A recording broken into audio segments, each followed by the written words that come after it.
The contract lay between them like a death sentence. Clara Whitlock stared at the man across the table. Rhett Calder, the most dangerous rancher in 3 counties. They said he crushed men who crossed him. They said his first wife vanished without a trace, and now her father sat beside her, broken and desperate, begging her to sign away 1 year of her life to save their land. Rhett's gray eyes never blinked. "You'll have everything you need," he said quietly, "except freedom." Clara picked up the pen. Her hand didn't shake. It should have. Drop a like and comment your city so I can see how far this story travels. The ink was still wet when Clara's father started crying. She didn't look at him. Couldn't. If she saw the relief on his face, the pathetic, grateful collapse of a man who'd just sold his daughter to save his own failure, she'd hate him forever. And she couldn't afford hate right now. Hate was a luxury for people who had choices. "Thank you," her father whispered. His voice cracked. "Clara, Don't." She folded the contract carefully, her movements precise, controlled. "Just don't." Rhett Calder said nothing. He sat across the table in the dim front room of the Whitlock house, a house that would belong to the bank in 3 days if not for this arrangement. The lamplight carved shadows across his face, sharp jaw, pale scar cutting through his left eyebrow, mouth set in a line that gave away nothing. He was younger than she'd expected. Maybe 35, but his eyes were older, much older. He took the contract from her hands without ceremony, folded it once, and slipped it into his coat pocket. "We leave at dawn," he said. "Bring what matters. The rest I'll provide. I don't need your charity." His gaze flicked to her. "It's not charity. You're entering a business arrangement. I expect you to look the part." Her father made a small noise, protest or agreement, she couldn't tell. Rhett stood. He was taller than she'd thought, broad-shouldered in a way that wasn't showy but undeniable, the kind of man who didn't have to raise his voice to fill a room. "Mr. Whitlock," Rhett said, extending his hand. Her father took it like a drowning man grabbing driftwood. "Your debts are cleared. The land is secure. If you're smart, you'll plant alfalfa this season. Drought-resistant, steady income." Her father nodded frantically. Yes, of course. Thank you, Mr. Calder. Don't thank me." Rhett's tone was flat. "Thank your daughter. She's the one paying." Then he turned and walked out. The door clicked shut. The silence that followed was suffocating. Clara stood, smoothed her skirt, and walked to her room without a word. Behind her, she heard her father collapse into his chair and pour another drink. The bottle clinked against the glass. She shut her bedroom door and locked it. Her room was small, a bed, a dresser, a window that overlooked the dry stretch of land her family had worked for 2 generations. Worked and failed. Her mother's quilt lay folded at the foot of the bed. Clara sat down and pressed her palms against her knees. She did not cry. Crying was for people who had time to fall apart. She had 6 hours until dawn. The sky was still bruised with night when Rhett's men arrived. Clara was already dressed, simple traveling clothes, her hair braided and pinned, one worn leather bag at her feet. She'd left most of her things behind, dresses that didn't fit anymore.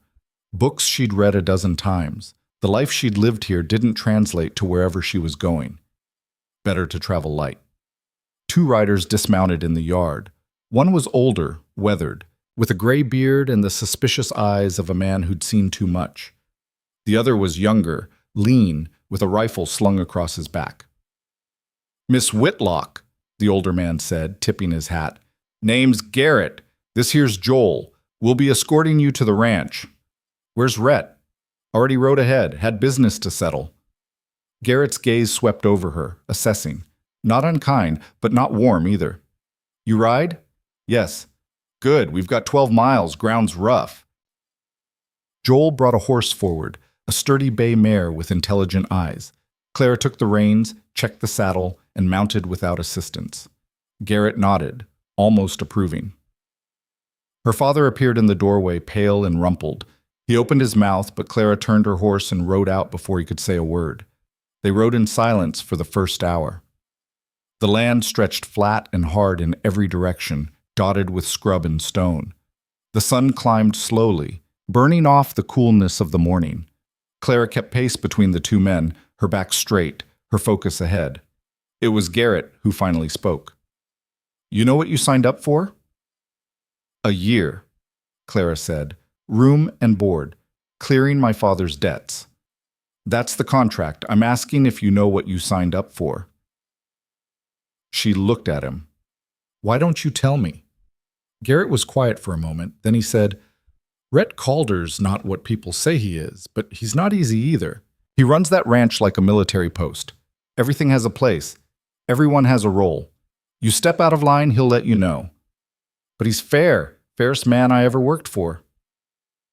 Fairness doesn't sound like what people say about him. "People say a lot of things." Joel muttered.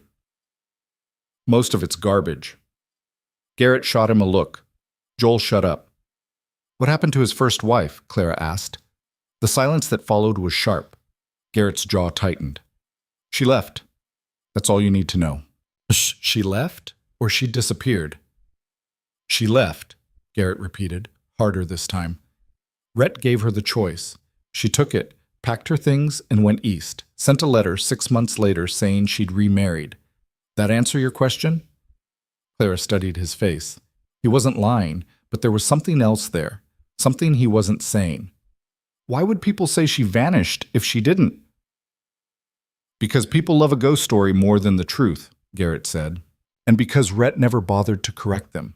He doesn't care what people think." They rode on. The ranch appeared just after noon. Clara had expected something cold, industrial, a place built for function, not comfort. And it was partially. The main house was large, 2 stories, wood and stone, built to withstand storms and time. But it wasn't barren. There were gardens, fenced pastures, barns that looked maintained, not neglected. Workers moved with purpose. No shouting, no chaos. Everything was clean, organized. It looked like control. Garrett led her to the main house. A woman waited on the porch, gray-haired, stern-faced, arms crossed. She looked Clara up and down like she was evaluating livestock. "This her?" "This is her," Garrett confirmed. "Miss Whitlock, this is Maeve. She runs the house." "I run everything Rhett doesn't have time for," Maeve corrected. She stepped closer, her sharp eyes taking in every detail. "You look stronger than the last one. That's good. You'll need it." Clara met her gaze. "Where is he?" "Out. He'll be back before dinner. In the meantime, I'll show you your room. You'll have your own space. Rhett's orders." "My own?" Clara frowned. "We're married," Maeve snorted. "On paper. Rhett doesn't force anything. You want separate rooms? You get separate rooms. You want to share? That's between you two. But he won't touch you unless you ask." Clara felt something unsteady shift in her chest. She'd been braced for cruelty, for possession, not respect. Maeve turned and walked inside. Clara followed. The house was spare but well kept. Wooden floors, simple furniture, nothing extravagant. Maeve led her upstairs to a room at the end of the hall. It was larger than Clara's room back home. A real bed, a wardrobe, a window overlooking the valley. "Dinner's at 6, Maeve said. "Don't be late. Rhett hates waste." "What does he expect from me?" Maeve paused in the doorway. "Same thing he expects from everyone. Do your part. Don't lie. Don't steal. Don't make his life harder." She looked back. "You do that. You'll be fine." Then she left. Clara stood alone in the room. She set her bag down, walked to the window, and looked out at the land. Miles of it, hard and beautiful and unforgiving. She'd signed a contract. 1 year, 12 months, 365 days. She could survive that. She had to. Rhett returned just before sunset. Clara was in the main room when she heard the door open. She turned, and there he was, dust on his boots, hat in his hand, exhaustion in the set of his shoulders. He looked at her for a long moment. "You settled?" "Yes." "Good." He crossed to a side table, poured himself a drink. "Whiskey, neat. Maeve show you around?" "Enough." He nodded, took a sip. The silence stretched. Clara found herself speaking before she meant to. Why separate rooms? Rhett looked at her. You agreed to a contract, not to share my bed. Most men wouldn't care about the distinction. I'm not most men. No, Clara said quietly. You're not. Something flickered in his eyes. Not warmth exactly, but acknowledgement. He set the glass down. There are rules here. They apply to everyone, including you. You work, you eat. You respect the people under this roof. You carry your weight. I don't care if you like me. I don't care if you're scared of me. But I won't tolerate laziness, and I won't tolerate lies. I'm not afraid of you. His mouth almost curved. Almost. Then you're smarter or stupider than I thought. We'll find out which. He turned toward the stairs, then paused. One more thing. This is a hard place. People here have been broken by things you can't imagine. They need order, stability. If you can give them that, they'll follow you anywhere. If you can't, they'll see you as dead weight. What are you saying? I'm saying you're not just my wife on paper. You're part of this place now. Act like it. Then he walked upstairs and disappeared. Clara stood in the empty room, the weight of his words settling over her like a mantle she hadn't asked for, but couldn't refuse. She'd come here to survive. But Rhett Calder, it seemed, expected more than that. He expected her to live. The first week was a test. Clara woke before dawn, helped in the kitchens, learned the rhythms of the ranch. Maeve watched her like a hawk, correcting her when she faltered, nodding when she got things right. The workers were wary at first, polite but distant. They'd seen women come and go. They weren't going to invest in someone who might vanish in a month. But Clara didn't vanish. She learned names, listened to their stories. A young man named Ben who'd lost his family to fever. A woman named Rose who'd fled an abusive husband. An older ranch hand named Tom who'd been with Rhett since the beginning. They all had histories, wounds, and they'd all found something here. Safety. Rhett was everywhere and nowhere. She'd see him in the mornings checking the horses, at midday riding the fence line, in the evenings reviewing ledgers in his office. He was always working, always watching, but he never hovered over her, never questioned her choices. It was unnerving. On the 8th day, Clara found him in the stables. He was brushing down a black stallion, his movements methodical. He didn't look up when she approached. Something you need? He asked. I want to understand something. Go ahead. Why did you agree to this? You could have bought my father's land outright. You didn't need to marry me. Rhett paused, set down the brush, turned to face her. Your father's land borders mine. If the bank took it, they'd sell to the highest bidder. That bidder would have been Marcus Trent. Claire's stomach dropped. Everyone knew Trent, a rival rancher, ruthless, violent. Trent wants my water, Rhett continued. He's been trying to squeeze me out for years. If he'd gotten that land, he'd have leverage. I couldn't let that happen. So this was strategy. Everything's strategy. He met her eyes. But I didn't have to offer marriage. I could have taken the land and left your father with nothing. I didn't. Why not? Rhett looked at her for a long time. Then he said, because I know what it's like to have nothing, and I know what men do when they're desperate. Your father's a fool, but he's not cruel. I gave him a way out that didn't destroy him, and I gave you a choice. You call this a choice? You signed the contract. You could have refused. And let my father lose everything? Yes. Rhett's voice was quiet, hard. You could have, but you didn't. That tells me more about you than anything else. Claire's throat tightened. She looked away. I don't need your pity, she said. I'm not offering pity. I'm offering respect. Don't confuse the two. He picked up the brush and went back to work. Clara stood there a moment longer, then turned and walked out. But his words stayed with her. Respect. She hadn't expected that. 2 weeks in, the first real trouble came. A fence had been cut on the northern boundary. Cattle scattered. Rhett rode out with Garrett and a handful of men, and Clara watched from the porch as they disappeared into the hills. Maeve came to stand beside her. Trent's work, Maeve said grimly. You're sure? Who else? He's been pushing for months. Rhett's been holding the line, but Trent's getting bolder. Clara's hands curled into fists. What will Rhett do? What he always does. Fix the fence, round up the cattle, keep his head. That's it? Maeve looked at her. You want him to ride over there and start a war? I want him to fight back. He is. You just don't recognize it yet. Maeve's expression softened slightly. Rhett doesn't fight like other men. He doesn't burn things down. He builds walls so high and so strong that his enemies break themselves trying to climb them. It's slower, but it lasts. Clara thought about that. When Rhett returned that evening, he was covered in dust and exhausted. But the cattle were back. The fence was mended. He walked past her without a word, went upstairs, and didn't come down for dinner. Clara found herself walking to his office later that night. The door was half open. He sat at his desk, ledgers spread out, a lamp burning low. She knocked softly. He looked up. It's late. I know. She stepped inside. I wanted to ask you something. Ask? Why don't you fight him? Trent. Why don't you hit back? Rhett leaned back in his chair. Because fighting him the way he wants me to fight would make me just like him. And I'm not. Even if it costs you? Especially then. He held her gaze.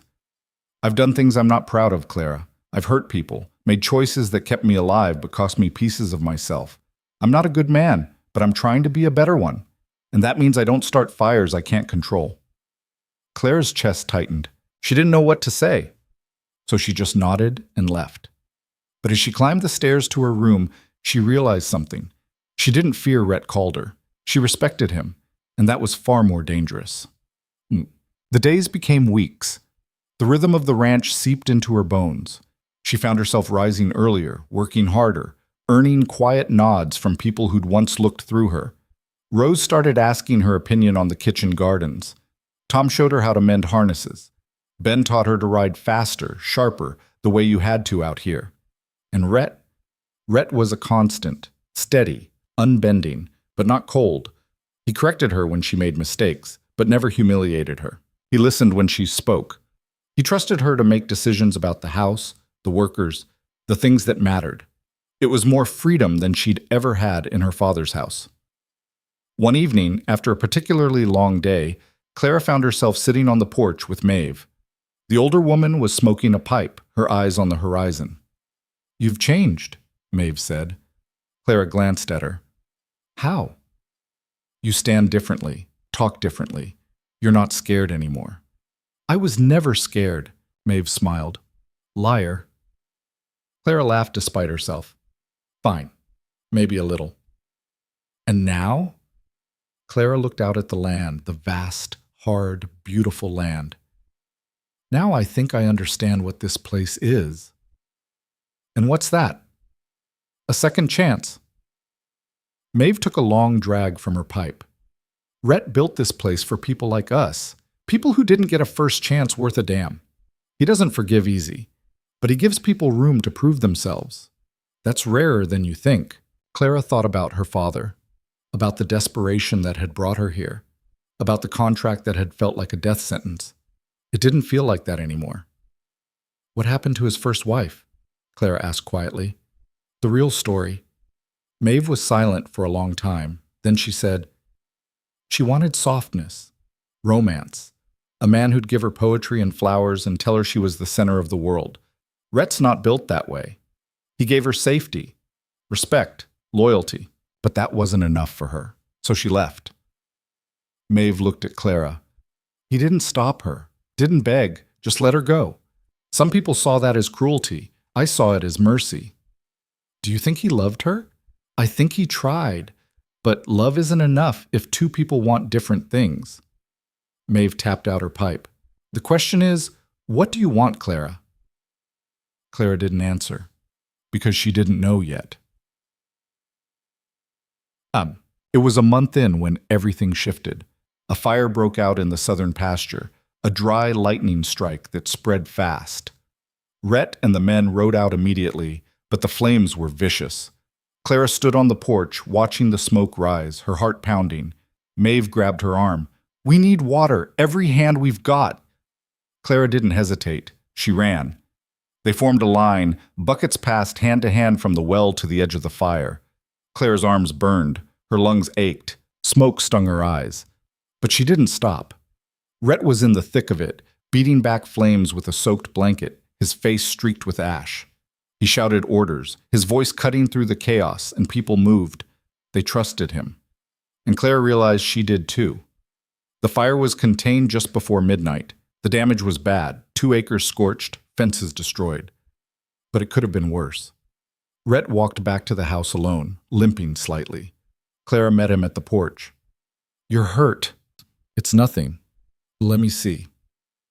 He stopped, looked at her. Then slowly he sat down on the steps. Clara knelt beside him. His pant leg was burned, the skin beneath blistered. She fetched water and clean cloth, her hands steady as she cleaned the wound. "You didn't have to help," Rhett said quietly. "Yes, I did." "Why?" Clara looked up at him. "Because this is my home now too." Something in his expression cracked. Just for a moment. Just enough. He reached out and touched her cheek, his thumb smudging away a streak of ash. "You're tougher than I thought," he said. "You keep underestimating me." "I won't make that mistake again."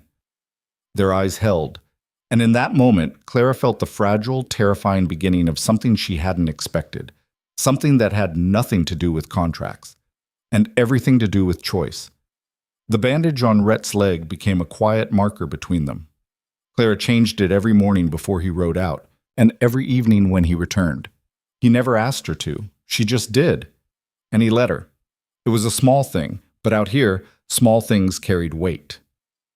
The ranch settled back into rhythm after the fire, but something had shifted.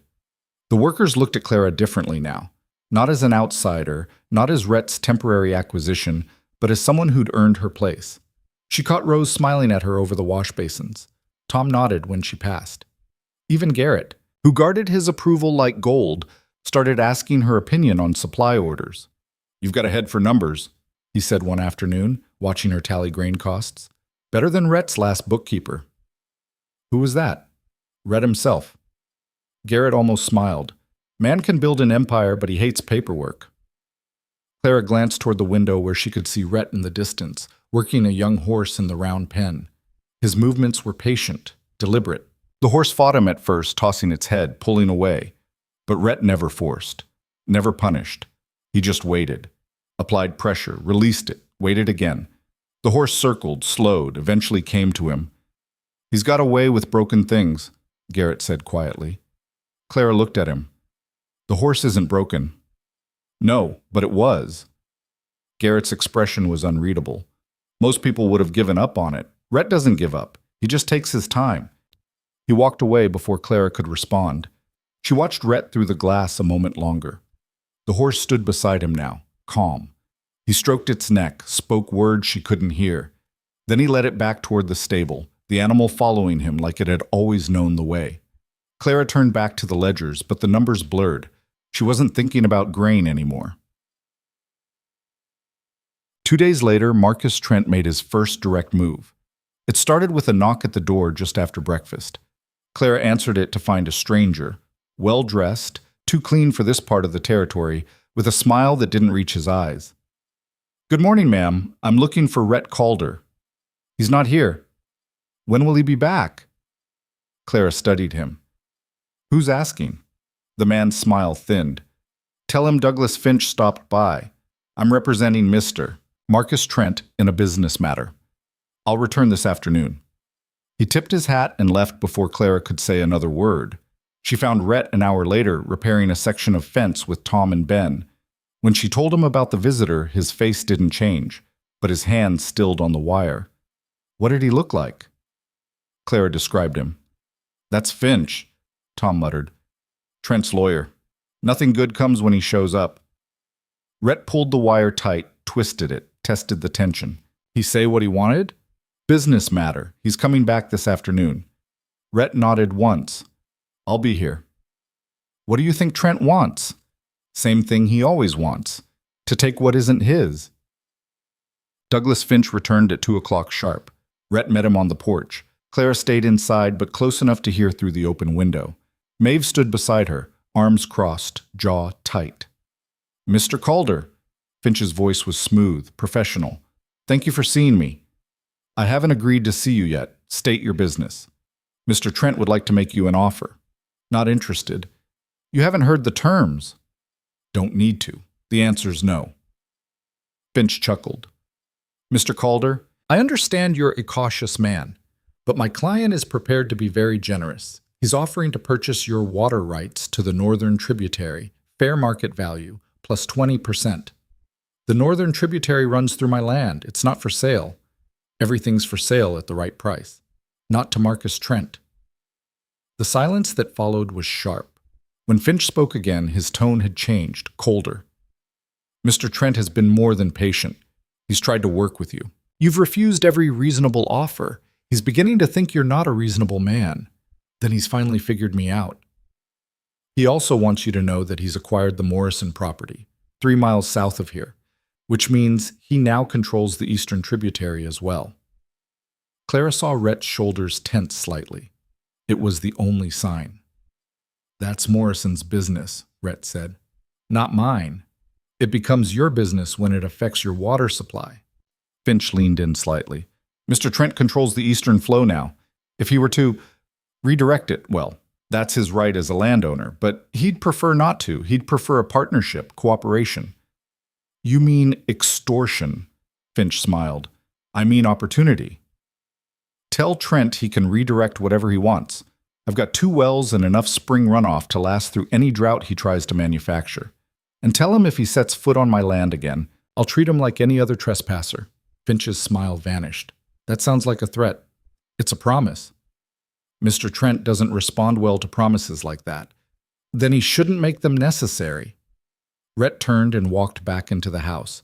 He shut the door quietly, firmly. Through the window, Clara watched Finch stand there a moment longer, his expression dark. Then he mounted his horse and rode away. Rhett stood in the hallway, his back to her. How bad is it? Clara asked. Bad enough. He exhaled slowly. Trent's been buying up land around me for 2 years. Morrison was the last piece he needed to cut off my eastern water. Now he's got leverage. Can he really redirect the tributary? Legally? Maybe. Depends on how the territory court reads water rights. But legal doesn't matter to Trent. If he wants to dam it up, he will. Fight it out in court later. Maeve cursed under her breath. That'll take years. Which is why he's betting I'll sell before it comes to that. Rhett finally turned. His eyes found Clara's. Things are going to get harder. If you want to leave, I'm not leaving. You should think about it. I already did. I'm staying. Something flickered across his face. Relief, maybe. Or something close to it. All right, he said quietly. Then we dig in, shut.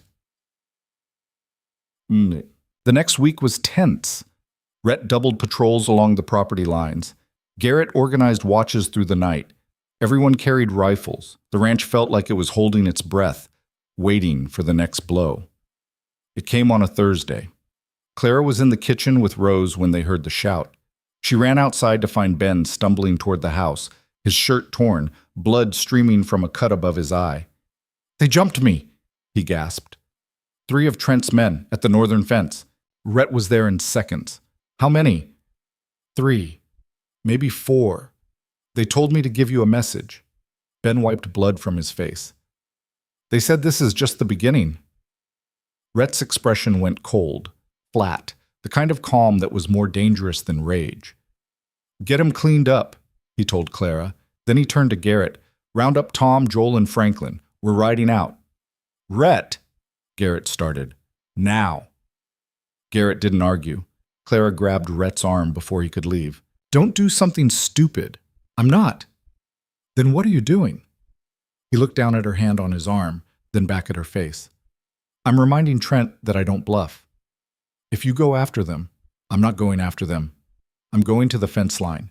If they're still there, I'll make sure they understand the boundary. If they're gone, I'll make sure they don't come back. And if they shoot you? His jaw tightened. Then you'll be free of your contract early. Claire's grip tightened. That's not funny. It's not meant to be. But his voice softened slightly. I'll be back before dark. I promise. He pulled away gently and walked toward the stables. Clara watched him ride out with 4 armed men, her heart pounding so hard she thought it might crack her ribs. Maeve appeared beside her. He'll be fine. You don't know that. I know Rhett. He's survived worse than Marcus Trent. Clara wanted to believe her, but the knot in her stomach wouldn't loosen. The afternoon dragged. Clara tried to work, helped Rose with the laundry, organized the pantry, reviewed the supply lists, but her mind kept drifting to the northern fence, to Rhett, to the rifle he'd slung across his back before he left. The sun was setting when they finally returned. Clara was on the porch before they'd even dismounted. Rhett swung down from his horse, his face hard, his clothes dusty, but he was whole, unhurt. She didn't realize she'd been holding her breath until it escaped in a rush. "What happened?" she asked. "They were gone. We tracked them back toward Trent's land, then let them go." "That's it?" "That's it." He handed his reins to Joel. "But I left a marker. 3 posts driven into the ground right on the boundary line. Each one's got a clear message burned into the wood. Cross this and I shoot. Will that stop them? No, but it'll make them think twice." He walked past her into the house. Clara followed. "You can't keep doing this," she said. "Doing what?" "Reacting, defending. You need to do something that puts you ahead of him." Rhett stopped, turned. "I'm listening." Clara hesitated. She'd been thinking about this all afternoon, ever since Ben had stumbled back bloody. "You said Trent bought the Morrison property to control the eastern water. What if you made that worthless?" "How?" "Dig a reservoir. On your own land, fed by the springs and runoff from the western ridge. You said you've got 2 wells and enough spring flow. If you can store it, you don't need the eastern tributary at all. Trent's leverage disappears." Rhett stared at her. "That would take months and a hell of a lot of money. You've got both. Not if Trent keeps escalating. Then you make him think you're still worried about the water. Let him believe his plan's working. Meanwhile, you're building something he doesn't even know about." A slow smile pulled at the corner of Rhett's mouth. It was the first real smile she'd seen from him. "You're sneaky," he said. "I'm practical. Same thing." He stepped closer. "That could work, but it'll require pulling men off other jobs. We'd be vulnerable." "You're already vulnerable. At least this way you're building something instead of just holding on." Rhett studied her for a long moment. Then he nodded. "All right, we'll do it your way." Clara blinked. "Just like that? You've been here long enough to understand how this place runs. If you think it's the right move, I trust your judgment." The word trust hit her harder than she expected. "I'll draw up plans tonight," Rhett continued. "We'll start digging next week, quietly. I don't want Trent knowing what we're doing until it's too late for him to stop it." He started toward his office, then paused. "Clara." She looked at him. "Thank you." He didn't wait for a response, just disappeared into the office and shut the door. Clara stood in the hallway, her pulse still racing, warmth spreading through her chest that had nothing to do with the fire in the hearth. The reservoir project began the following Monday. Rhett handpicked a crew, men he trusted absolutely. Tom, Joel, a few others who'd been with him since the early days.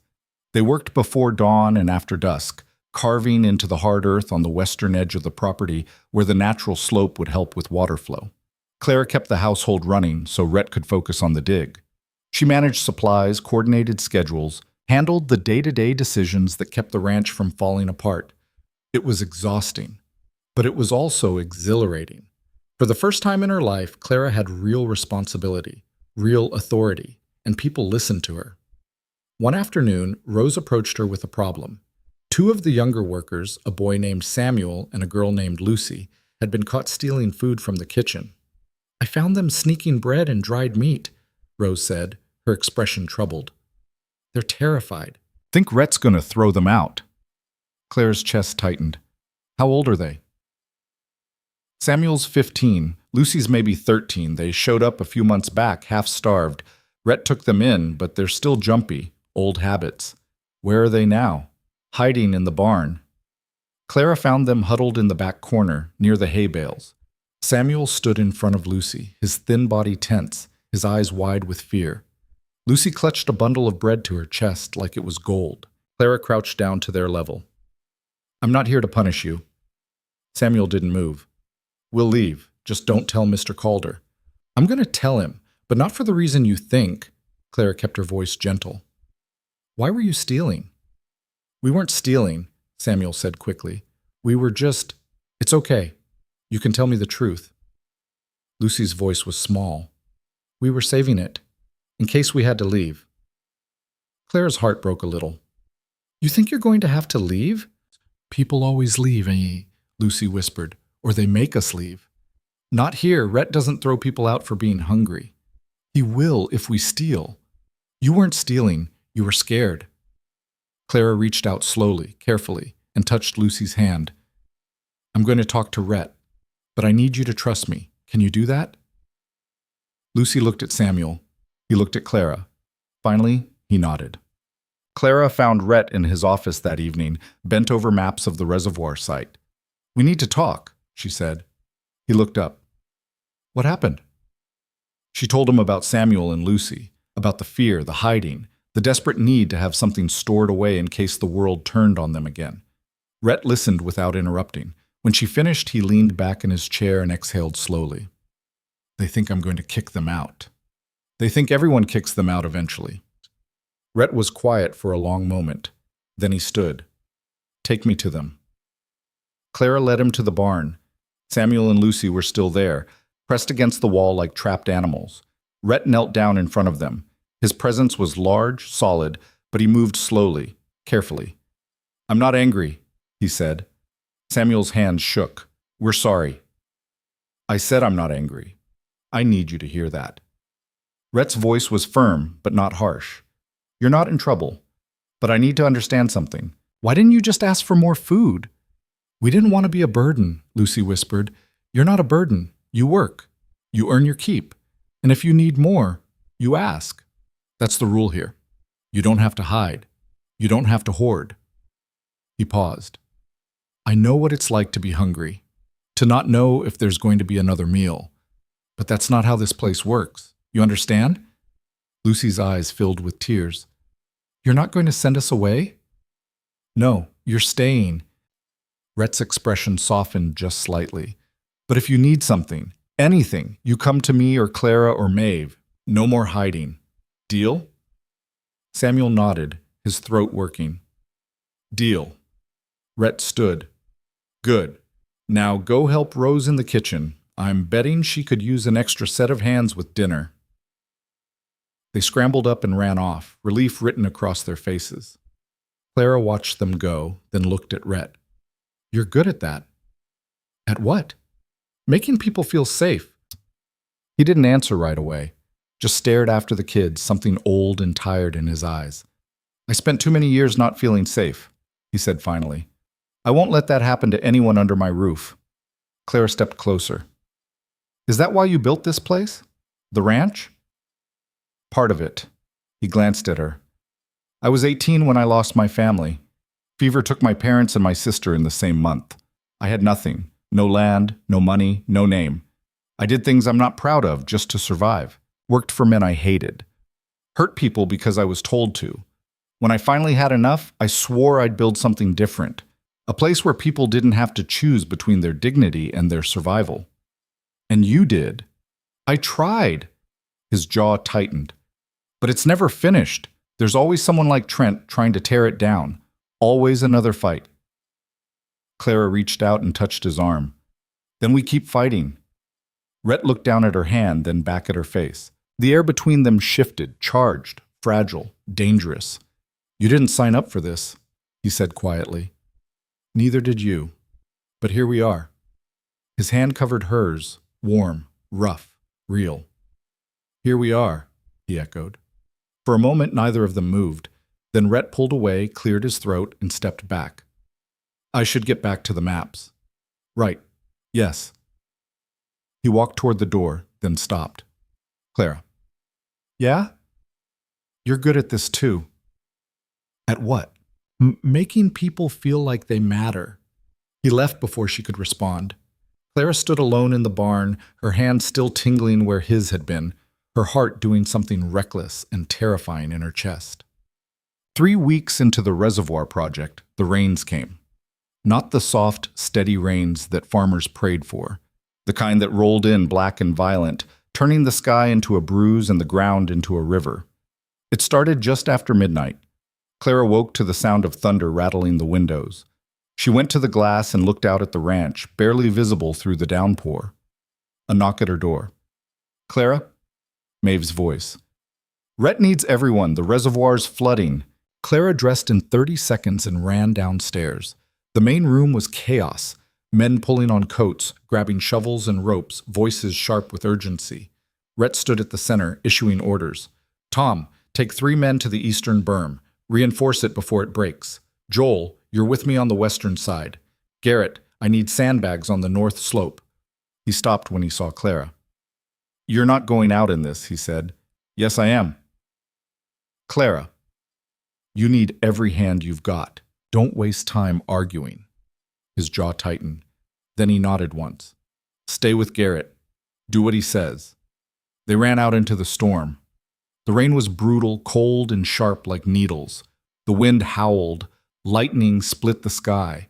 Clara could barely see 5 feet ahead, but she followed Garrett's voice, stumbling through mud and water. The reservoir site was a disaster.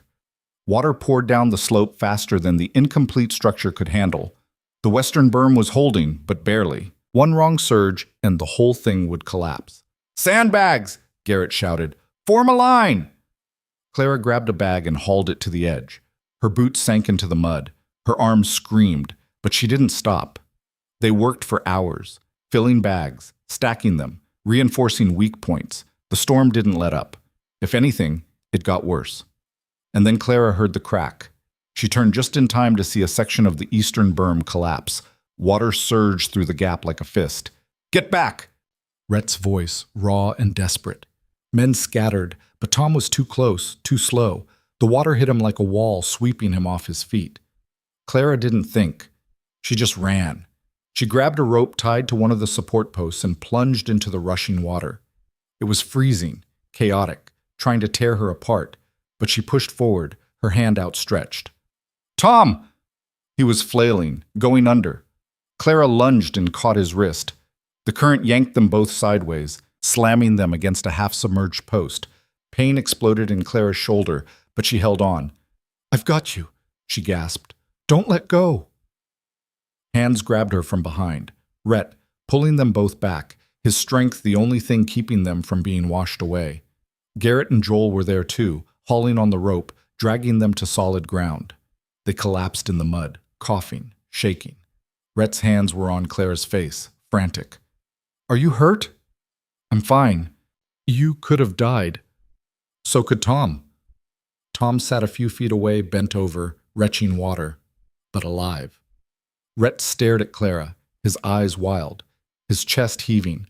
Rain streamed down his face. He looked like he wanted to shake her, or kiss her, or both. Instead, he pulled her against him, hard and fierce, his arms locked around her like he could physically hold her together. "Don't ever do that again," he said into her hair. Clara's hands fisted in his soaked shirt. "I can't promise that."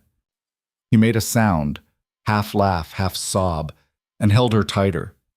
Around them the storm raged on, but in that moment Clara felt safer than she ever had in her life. Best. By dawn, the storm had passed. The reservoir was damaged but not destroyed. The eastern berm would need rebuilding, but they'd held the line. Clara sat on the porch, wrapped in a blanket, her body aching, her shoulder bruised purple. Rhett sat beside her, silent, exhausted, his hand resting close to hers. "You saved Tom's life," he said finally.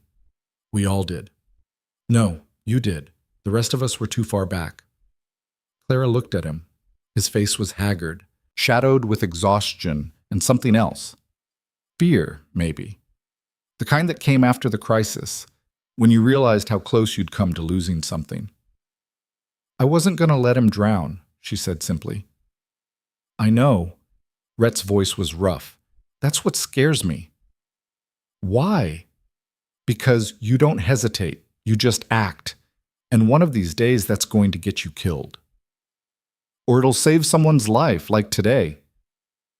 He looked at her, really looked at her, and something in his expression broke open. "When I saw you in that water," he stopped, swallowed, started again. I've lost people, Clara. I've buried them, watched them leave, let them go. But the thought of losing you—" He didn't finish. He didn't have to. Clara's hand found his, their fingers laced together, muddy and bruised and real. "You're not going to lose me," she said. "You don't know that."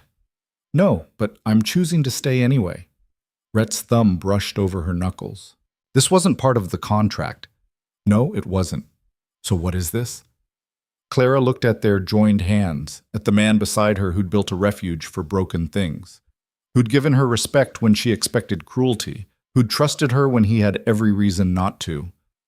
"I don't know yet," she admitted, "but I think it's something real." Rhett lifted her hand and pressed it to his forehead, his eyes closed. "Yeah," he whispered. "Me too." They sat there as the sun rose, battered and exhausted and holding on to each other like the only solid thing left in the world. And for the first time since she'd signed that contract, Clara didn't feel trapped. She felt chosen. And maybe, just maybe, she was choosing him back. The damaged reservoir became their shared obsession. In the days that followed the storm, Clara and Rhett worked side by side, mapping out the repairs, calculating costs, redirecting crews. They fell into a rhythm that felt natural, inevitable. He'd sketch out a solution, she'd find the flaw, and together they'd build something better. The workers noticed. Maeve noticed. Hell, even the horses seemed to notice the way Rhett's eyes tracked Clara across the yard when he thought no one was watching. But neither of them spoke about what had happened on the porch. It hung between them like smoke, visible, tangible, but impossible to hold. Clara told herself it was practical. They had too much work to do, too many threats circling. There wasn't time for complications. But late at night, when she lay in her bed alone, her shoulder still aching from where the water had slammed her into that post, she could feel the ghost of Rhett's arms around her, could hear his voice breaking when he'd said the thought of losing her scared him. She'd stopped pretending this was just a contract weeks ago. She just didn't know what it was instead. The answer came on a Tuesday, in the worst way possible. Clara was in the kitchen with Rose when Garrett burst through the door, his face ashen. "Where's Rhett?" "North pasture, why?" "Trent's men torched the Morrison place, burned it to the ground." Clara's blood went cold. "When?" "Last night. Morrison's family barely got out alive. They're saying it was an accident, but everyone knows it was a message." Rhett's voice came from the doorway. He stood there, hat in hand, his expression carved from stone. "Trent's done playing." "What are you going to do?" Clara asked. Rhett's jaw tightened. "What I should have done months ago." "Rhett, get the men ready," he told Garrett. "We ride in an hour." "Wait." Clara stepped in front of him. "You can't just ride onto Trent's land. That's what he wants. He's baiting you." "I know." "Then don't take the bait." "I'm not letting him terrorize people." "I'm not asking you to let him. I'm asking you to be smart about it." Clara's hands fisted at her sides. "If you go after him directly, he'll claim self-defense. You'll be the aggressor. But if you go to the territory marshal, the marshal's 3 days' ride from here and he's in Trent's pocket. Then we go over his head, to the territorial governor." Rhett stared at her. "That'll take weeks. And charging onto Trent's property will take minutes before you're dead or arrested. Which one actually solves the problem?" The silence stretched taut. Garrett shifted uncomfortably. Rose had stopped working entirely, her eyes wide. Finally, Rhett exhaled through his nose. "You're right." Clara blinked. "I am?" "You are. But we can't just wait for bureaucrats to save us. We need leverage." He turned to Garrett. "Get me everything we have on Trent's land deals. Every contract, every deed transfer, every questionable purchase. If he's been bribing officials or forging documents, I want proof. That could take— Then you'd better start now." Garrett nodded and left. Rhett looked at Clara. "You still think I'm reckless?" "I think you're learning." Something almost like a smile touched his mouth. "I've got a good teacher." He walked out before she could respond, leaving Clara standing in the kitchen with her heart doing that reckless thing again. Rose cleared her throat. "You know he's in love with you, right?" Clara's head snapped around. "What?" "Rhett. He's in love with you." Rose said it like she was commenting on the weather. Everyone knows. We're not. Oh, honey. Rose's expression softened. You can lie to yourself all you want, but the rest of us have eyes. Clara opened her mouth, closed it, opened it again. It's complicated, she finally managed. Love usually is. Rose went back to kneading dough. Question is, what are you going to do about it? Clara didn't have an answer, Shatem. The investigation into Trent's dealings took 3 days. Garrett and Tom dug through county records, tracked down witnesses, interviewed former workers who'd been burned by Trent's operations. What they found was damning: falsified surveys, bribed land assessors, intimidation tactics that had forced at least 4 families to sell at a fraction of fair value. But the most valuable piece came from an unexpected source. A woman named Helen Marsh arrived at the ranch on Thursday evening, thin and worn, clutching a leather satchel to her chest like a lifeline. Maeve brought her to Rhett's office, where Clara was helping organize the evidence. Mrs. Marsh, Rhett said, standing, what can I do for you? You can stop Marcus Trent. Her voice shook. He killed my husband. The room went still. Sit down, Rhett said gently. Tell me what happened. Helen Marsh sat. Her hands trembled as she opened the satchel and pulled out a stack of papers. My husband worked for Trent, bookkeeper. He saw things, payments that didn't make sense, money moving to territorial officials. When he asked questions, Trent told him to keep his mouth shut. But my husband, he had a conscience. He started making copies, keeping records. She pushed the papers across the desk. 3 weeks ago, my husband's horse threw him, broke his neck. They said it was an accident, but the saddle had been cut, halfway through the girth strap. I found it after they buried him. Clara's stomach turned. Rhett picked up the papers, his expression darkening as he read. These are ledgers, payment records. 5 years' worth. Bribes to the land office, the marshal, even a territorial judge. Helen's eyes were dry but hollow. I can't prove Trent killed my husband, but I can prove he's been stealing land through corruption. That's enough, isn't it?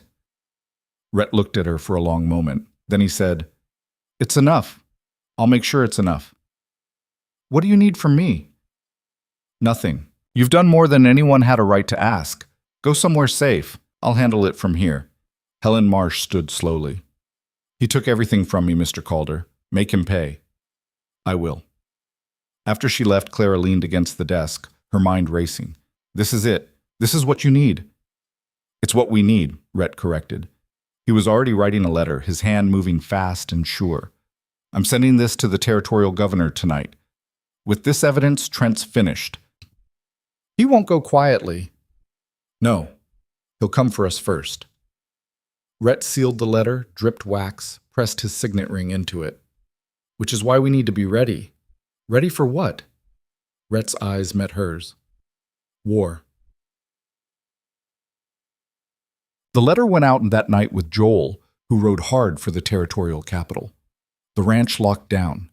Guards doubled. Rifles loaded. Everyone knew what was coming.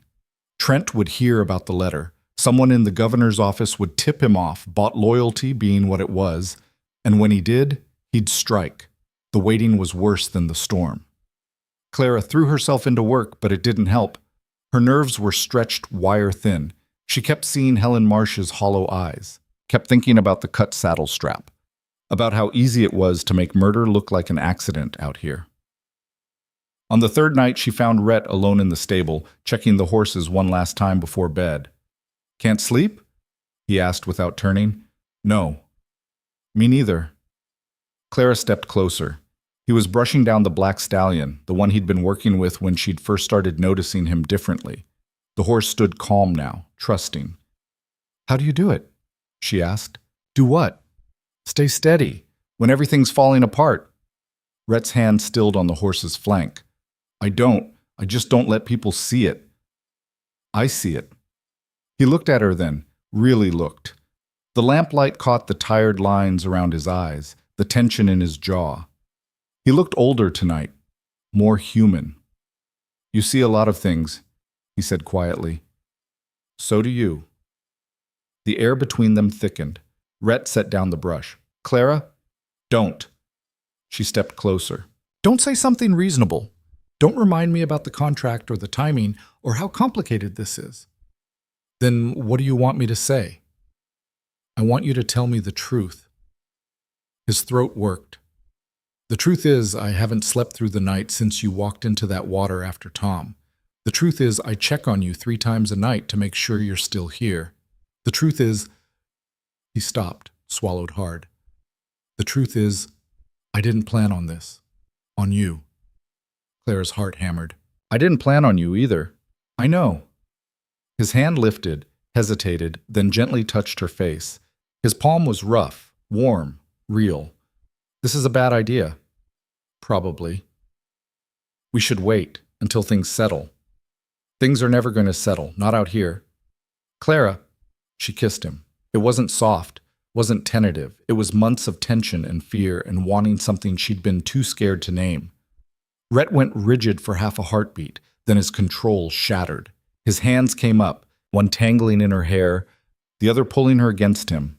He kissed her like he was drowning and she was air. When they finally broke apart, both breathing hard, Rhett pressed his forehead to hers. This changes everything, he said roughly. I know. If Trent finds out, he won't. Clara, stop. She gripped his shirt. Stop trying to protect me from every possible thing that could go wrong. I'm here. I'm choosing this. I'm choosing you. Rhett's eyes closed. His arms tightened around her. You're going to get yourself killed. Then at least I'll die choosing something that matters. He made a sound that was half laugh, half despair. You're impossible. And you're stuck with me. Yeah. He kissed her again, slower this time. Deeper. I am. They stood there in the quiet stable, holding each other like the world wasn't about to catch fire. And for just that moment, it was enough. Trent's response came 2 days later. Clara was working in the garden when she heard the gunshot.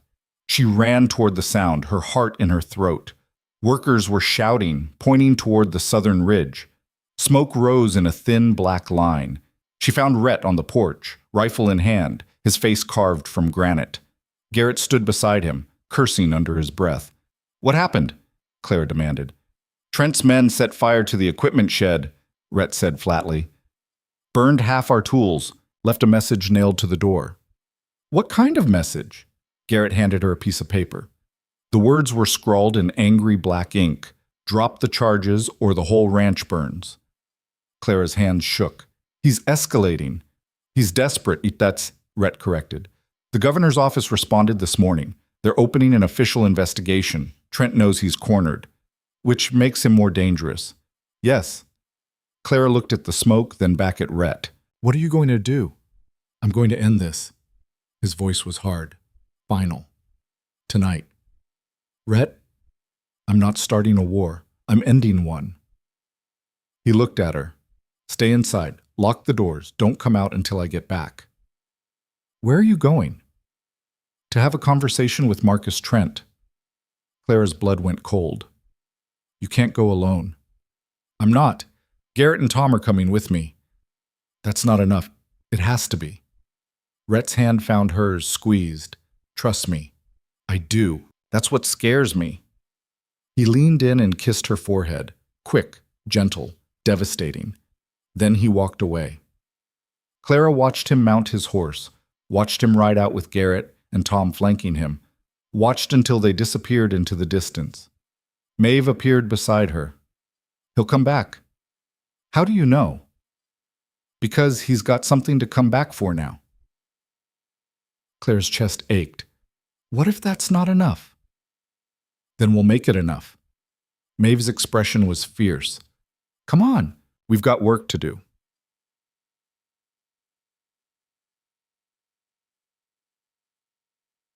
The hours crawled.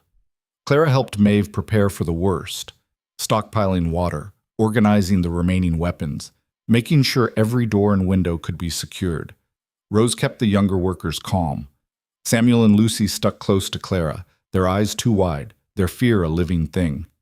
Night fell. Still no sign of Rhett. Clara paced the main room, her nerves screaming. Every sound made her jump. Every shadow looked like a threat. When the knock came at the door, she nearly screamed. Maeve grabbed a rifle. "Who is it?" "It's me." Joel's voice strained. "Open up." Clara threw the door open. Joel stood there, blood soaking through his shirt, his face pale. "Where's Rhett?" she demanded. "Still at Trent's. There was an ambush. They were waiting for us." Clara's world tilted. "Is he? He's alive. But he's pinned down. Trent's got twice as many men as we thought. Garrett sent me back to get reinforcements." Clara didn't hesitate. "How many men do we have here?" "Maybe 8 who can shoot." "Get them, now." "Miss Clara? Now Joel?" He ran. Maeve grabbed Clara's arm. "You're not going out there." "Yes, I am." "You'll get yourself killed. If Rhett dies because I stayed here safe, I'll never forgive myself." Clara pulled away. "I'm going." "Then I'm coming with you." Clara blinked. "Maeve, you think I'm letting you ride into a fight alone? Not a chance." The older woman's eyes were hard. "I've been shooting since before you were born. Let's go." They armed themselves, rifles, pistols, whatever they could carry. Joel returned with the men, a ragged crew but determined. Ben was there, his face set. Tom's younger brother, Franklin. A few others Clara barely knew by name. "Mount up," she said. "We're bringing them home." They rode hard through the darkness, the horses' hooves pounding against the hard ground. Clara's mind raced. She didn't have a plan, didn't have strategy. She just knew she couldn't lose Rhett. Not now. Not when she'd finally admitted what he meant to her. The sound of gunfire reached them before they saw the flames. Trent's ranch was chaos, muzzle flashes in the darkness, men shouting, the sharp crack of rifles echoing off the hills. Clara pulled her horse to a stop behind a rise, her heart hammering. "There," Joel pointed. "Rhett and the others are pinned behind that barn. Trent's men have them surrounded." Clara scanned the scene. Trent's forces were spread out, confident. They thought they had this won. They were wrong. "We split up," Clara said. "Half of you with Maeve hit them from the east. Draw their fire, the rest with me. We go around the north side and pull Rhett out." "That's suicide," Franklin said. "You got a better idea?" Silence. "Then let's move." They split. Clara led her group in a wide arc, keeping low, using the darkness. Her pulse roared in her ears. Every instinct screamed that this was insane. But she kept moving.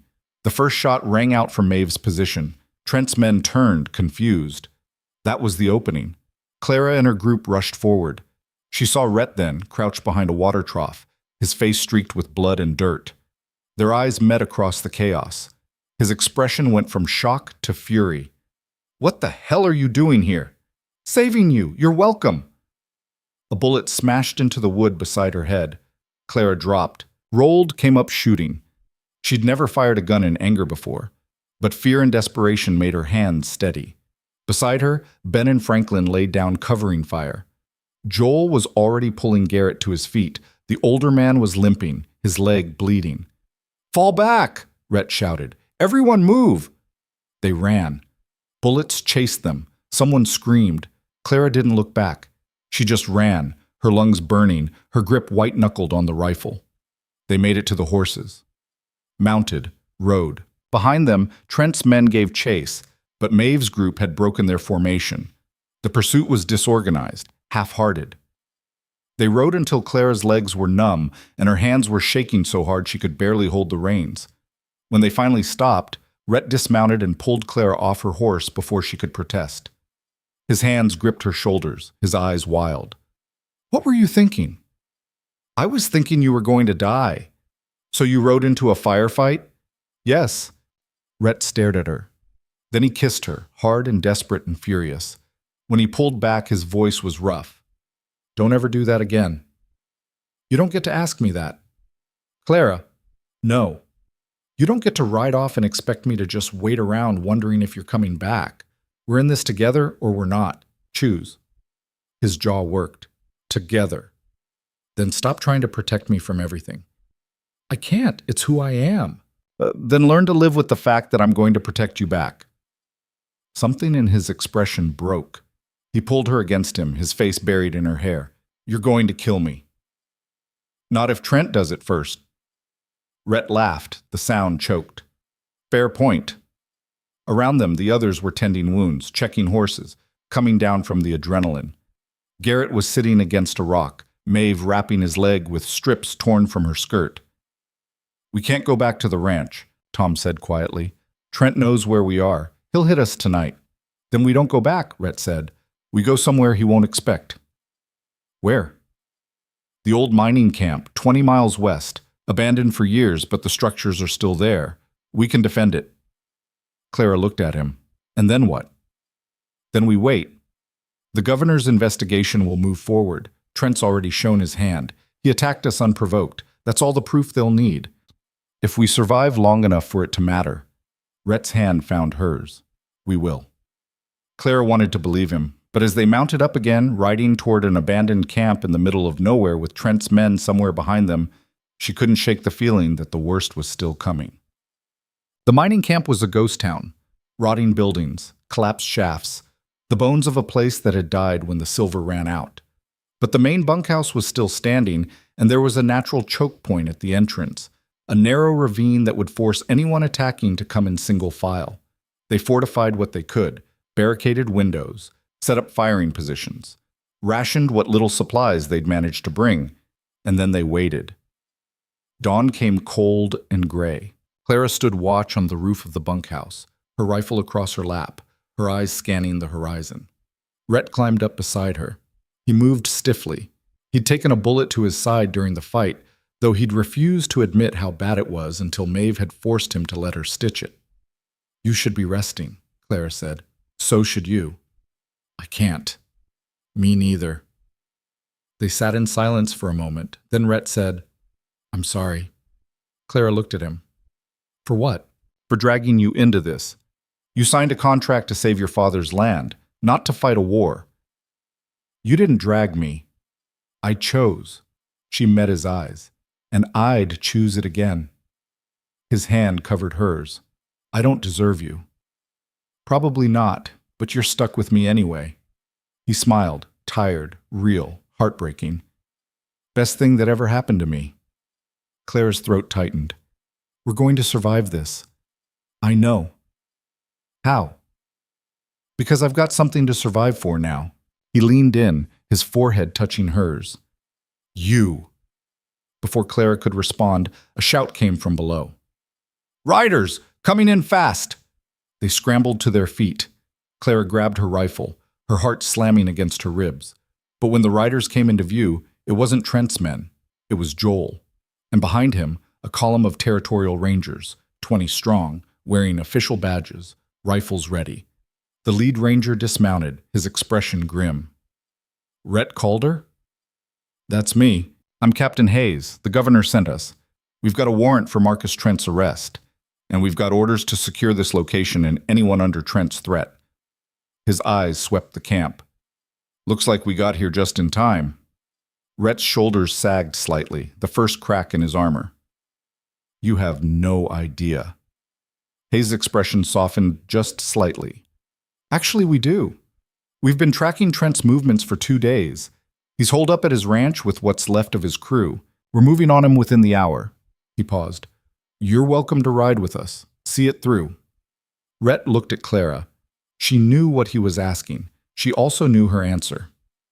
"We ride together," she said. Rhett's mouth curved. "Together." Captain Hayes nodded. "Mount up. This ends today." Clara climbed down from the roof, her legs shaking, her hands steady.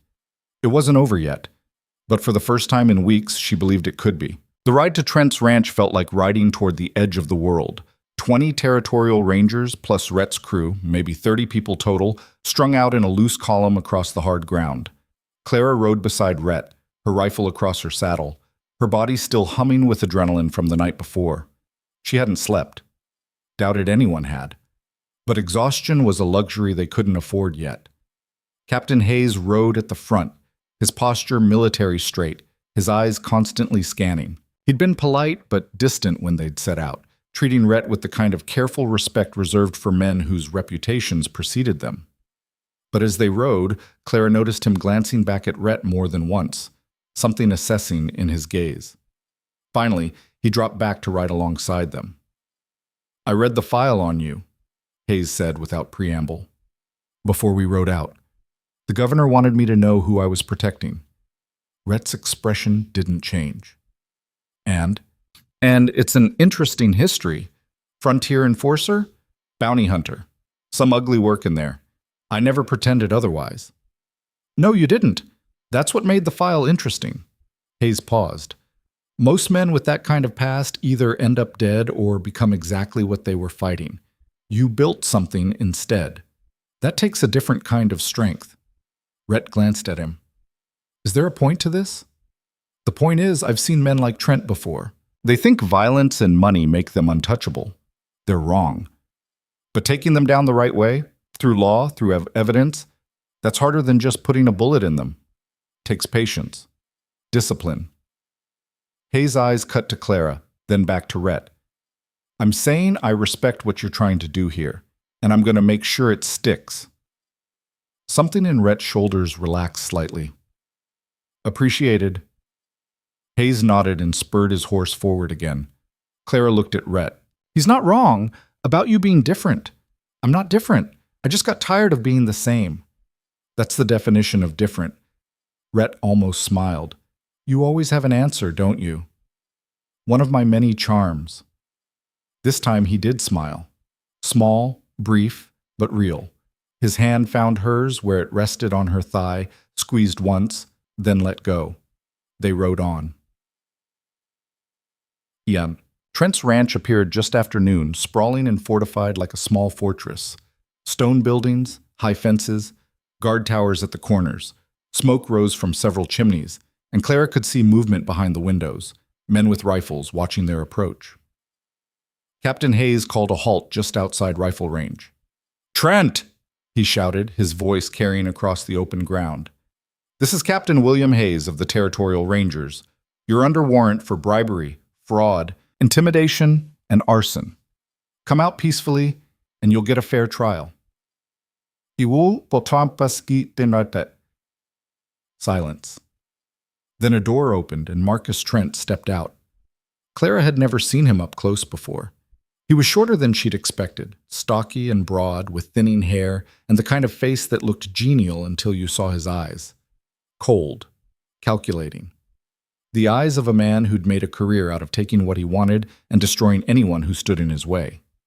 "Hayes," Trent called back, "you're out of your jurisdiction." "Not anymore. Territorial authority supersedes county lines. You know that." "I know a lot of things, including the fact that you're standing on my property without permission. That's trespassing. We've got a warrant. Show me." Hayes held up the document, though at this distance it was just a piece of paper. "It's legal and binding. Don't make this harder than it needs to be." Trent laughed. It was an ugly sound. "You think I'm just going to walk out and let you arrest me? After everything I've built here? You built it on lies and corruption. It's over, Trent. It's over when I say it's over." Trent's gaze swept across the assembled riders, then locked on Rhett. "This you're doing, Calder." Rhett nudged his horse forward a few steps. "You did this to yourself. I gave you chances, multiple chances to be reasonable, to work with me instead of against me. You mean you tried to intimidate me into selling? When that didn't work, you escalated. Sabotage, arson, attempted murder." Rhett's voice was level, controlled. "You made your choices. Now you get to live with them." Trent's face darkened. "You self-righteous son of a bitch. You think you're better than me? We're the same, Calder. We both clawed our way up from nothing. We both did things we're not proud of. The only difference is I'm honest about what I am. No, the difference is I stopped. You didn't. Because stopping means dying out here. You know that. No, it means choosing something better." Trent spat into the dirt. "There's nothing better. There's just survival." "Then you've already lost," Rhett said quietly. "Because survival's not enough anymore." For a moment, something flickered in Trent's expression. Not quite fear. More like recognition. The look of a man seeing his own obsolescence staring back at him. Then it hardened into rage. "I'm not going anywhere," Trent said. "And if you want me, you're going to have to come get me." He turned and walked back inside. The door slammed. Hayes cursed under his breath. "He's going to make us do this the hard way." "Looks like it," Rhett said. "Can you talk him down, man to man?" "I could try, but he won't listen. He's cornered, and cornered men don't think straight." Hayes studied the ranch, his jaw tight. "All right, we do this by the book. I'll give him one more chance to surrender. If he refuses, we go in. But I want this clean. No unnecessary bloodshed." "What if his men don't surrender?" Clara asked. Hayes looked at her. "Then we respond accordingly. But I'm betting most of them don't want to die for Marcus Trent. Not when they realize the law is already won." He signaled to his rangers. They spread out, forming a loose perimeter around the ranch. Professional, efficient. Rhett turned to Clara. "Stay here." "Not a chance." "Clara, we already had this conversation. I'm not sitting on the sidelines. This is different. These are trained rangers going into a fortified position. It's going to get messy." "Then I guess it's a good thing I've gotten used to messy." She checked her rifle, her hands steady. "I'm coming with you." Rhett's eyes closed briefly. When he opened them, they were resigned. "You're impossible. And you're stuck with me. We established this already." "Yeah." He reached over and touched her face, just for a second. "We did." Hayes gave Trent 10 minutes to reconsider. When the time was up and no one had emerged, he gave the order. "Move in, secure the perimeter. Anyone who surrenders, take them into custody. Anyone who fights, put them down. But I want minimal casualties. Understood?" A chorus of affirmatives. The Rangers advanced in a coordinated sweep, half moving toward the main house, the rest covering the outbuildings. Rhett and Clara stayed with Hayes' group, moving low and fast across the open ground. They made it to the front porch before the first shot rang out. A window shattered. One of the Rangers went down, clutching his shoulder. The others scattered, taking cover behind whatever they could find. "Return fire!" Hayes shouted. "Suppressing only. Don't hit the structure unless you have a clear target." The world exploded into noise and smoke. Clara crouched behind a water trough, her heart hammering. She could see muzzle flashes from the second-story windows, could hear men shouting inside. Beside her, Rhett was firing methodically, each shot deliberate. "There!" He pointed to a side door, 2 men trying to flank. Hayes saw it too.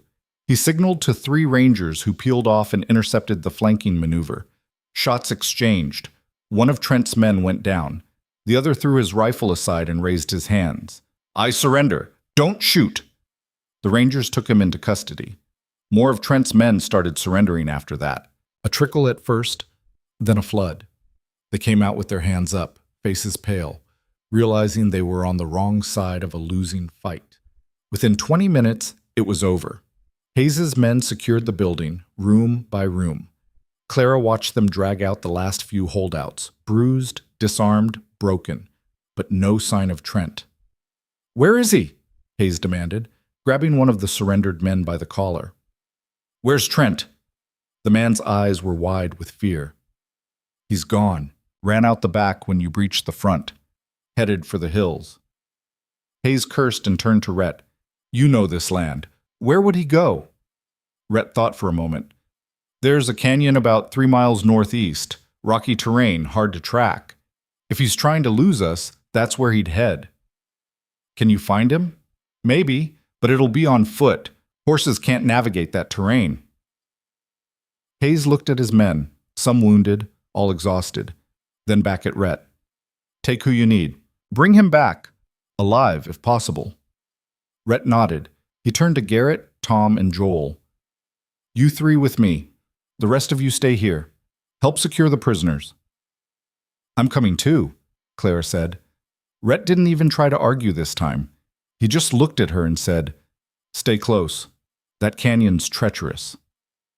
They set out on foot, moving fast across the scrubland. The sun was high and hot, beating down on them without mercy. Clara's legs burned. Her throat was dry. But she kept pace, driven by something deeper than exhaustion. This had to end today. They found Trent's trail easily enough. Broken brush, disturbed rocks, the unmistakable signs of a man moving fast and careless. They followed it into the canyon, where the walls rose steep and red on either side, narrowing the path to barely 10 feet across in places. The sound of their footsteps echoed off the stone. "He's close," Rhett murmured. "Stay alert." They moved deeper into the canyon, the shadows growing longer. Clara's nerves were screaming. This felt wrong, too easy. Like walking into a... The gunshot cracked like thunder. Joel went down with a cry, clutching his leg. Everyone scattered, pressing against the canyon walls. "Up there!" Tom pointed. Trent was on a ledge maybe 20 feet above them, partially concealed behind a boulder. He fired again. The bullet sparked off the rock near Clara's head. "Trent!" Rhett shouted. "It's over! You're outnumbered! Then I'll take as many of you with me as I can!" Trent's voice echoed, wild and desperate. "Starting with you, Calder!" He fired. Rhett dove sideways, the bullet missing by inches.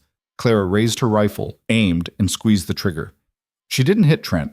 The angle was wrong, and her hands were shaking, but the shot came close enough that he ducked back behind the boulder. "I'm going up," Rhett said. "Keep him pinned." "That's suicide," Garrett protested. "It's the only way. He's got the high ground. We can't dig him out from down here." "But then I'm coming with you," Clara said. "No, don't waste your breath arguing. Just move." Rhett's jaw tightened. Then he nodded. "Garrett, Tom, keep him busy. We're going around." They moved while the others laid down suppressing fire. Clara followed Rhett along the base of the canyon wall, looking for a way up. They found a narrow crevice, barely wide enough to squeeze through, but it led upward. "Can you climb?" Rhett asked. Clara looked at the near vertical rock face. "Guess we're about to find out." They climbed, slowly, painfully. Clara's fingers scraped raw against the stone. Her shoulders screamed, but she kept moving, kept reaching for the next handhold, the next foothold. Rhett climbed ahead of her, testing each grip before putting his weight on it. Once, a rock gave way under his boot, sending him sliding down a few feet. Clara grabbed his wrist, her own position precarious, and held on until he found purchase again. "Thanks," he gasped. "Don't mention it."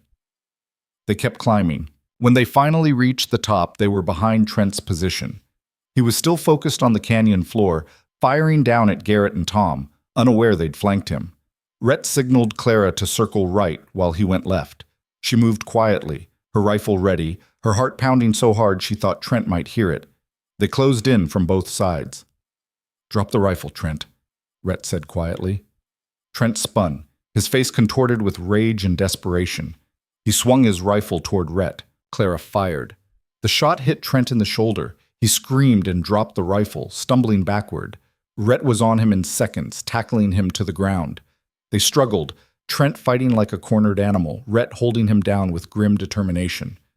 "It's over," Rhett said, breathing hard. "Stop fighting." Trent's face twisted. "You think this changes anything? You think the law is going to protect you? Men like me, we always come back." "No," Rhett said. "Men like you end up here, bleeding on a rock because you couldn't let go." He pulled Trent's arms behind his back and tied them with a length of rope from his belt. Clara kept her rifle trained on Trent until Rhett had him secured. Then she lowered it, her hands shaking now that the adrenaline was fading. Rhett looked at her. "You hit him." "I was aiming for center mass," got his shoulder instead. "Good enough." He stood, pulling Trent up with him. "Let's get him back." They climbed down carefully, Trent stumbling between them, his face pale from blood loss and shock. By the time they reached the canyon floor, Joel had tied off his leg wound and Garrett and Tom were waiting. "Is it done?" Garrett asked. Rhett nodded. "It's done." They walked back to the ranch in silence, Trent stumbling ahead of them like a broken thing. The fight had gone out of him. All that was left was a man facing the consequences of his choices. When they emerged from the canyon, Captain Hayes was waiting with his men. He took one look at Trent and nodded. "Good work. We'll take him from here." 2 Rangers hauled Trent away. He didn't resist, didn't speak, just let himself be led to a wagon and locked inside. Hayes turned to Rhett. "You've got my thanks, and the territories. This won't be forgotten." "I didn't do it for thanks." "I know, but you've earned them anyway." Hayes extended his hand. Rhett shook it. As the Rangers prepared to move out, Clara found herself standing beside Rhett, watching the wagon that held Marcus Trent roll away into the distance. "Is it really over?" she asked quietly. "The fighting is. The rest," Rhett exhaled. "We'll see." Clara looked at him. He was covered in dust and sweat and dried blood, some his, some not. His face was lined with exhaustion, but there was something lighter in his eyes now, something that hadn't been there before. Hope, maybe, or just the absence of the constant weight he'd been carrying. "Come on," he said. "Let's go home." Peut-être. The ride back to the ranch took most of the day. By the time they arrived, the sun was setting, painting the sky in shades of orange and purple. The workers who'd stayed behind came running when they saw the group approaching, relief and joy written across their faces. Rose threw her arms around Clara the moment she dismounted. "Thank heaven you're safe." "We're fine," Clara said, though her voice cracked a little. "It's over." Maeve appeared, her sharp eyes sweeping over everyone, cataloging injuries. "Joel needs that leg looked at properly. And Rhett, you're bleeding through your shirt again." "I'm fine." "You're an idiot. Inside. Now." Rhett didn't argue. He was too tired. Clara followed them into the house. Maeve had set up a makeshift infirmary in the main room, clean cloths, boiled water, what medical supplies they had. She made Rhett sit down and started cutting away his shirt to get at the wound in his side. "This is infected," she said grimly. "You should have let me check it this morning." "Didn't have time." "You never have time. That's the problem." Maeve glanced at Clara. "Make him stay put. I need to clean this properly." Clara pulled up a chair beside Rhett. "You heard her. Stay." "I'm not going anywhere." Maeve worked in silence, cleaning the wound, applying a salve that made Rhett's jaw tighten, then rebandaging it with fresh cloth. When she finished, she sat back and wiped her hands. "You'll live, but you need rest. Real rest. No riding out tomorrow to check fences or break horses or whatever other nonsense you think needs doing. The reservoir can wait. Your crew can handle it for a few days." Maeve's expression softened slightly. "You've done enough, Rhett. Let other people carry the weight for a while." Rhett looked like he wanted to argue, but then his eyes met Clara's and something in his expression shifted. "All right," he said quietly. "A few days." Maeve nodded, satisfied. She stood and gathered her supplies. "I'll check on Joel. You two get some rest." She left. The room fell quiet. Clara and Rhett sat in the dim lamplight, neither speaking. Outside, she could hear the sounds of the ranch settling, voices, footsteps, the normal rhythms of a place returning to peace. Finally, Rhett broke the silence. "I need to tell you something." Clara's heart kicked. "Okay." "The contract, the one you signed." He looked at her. "It's fulfilled." She blinked. "What?" "You agreed to 1 year. It's been 10 months. But with everything that's happened, with Trent gone and the ranch secure, you've more than upheld your end. Your father's debts are cleared. The land is safe. You're free to leave if you want." Clara's throat tightened. "You're releasing me from the contract?" "Yes." "Why?" Rhett's hands curled into fists on his knees. "Because I won't keep you here under obligation. Not after—" He stopped, swallowed, started again. "Not after what we've become to each other.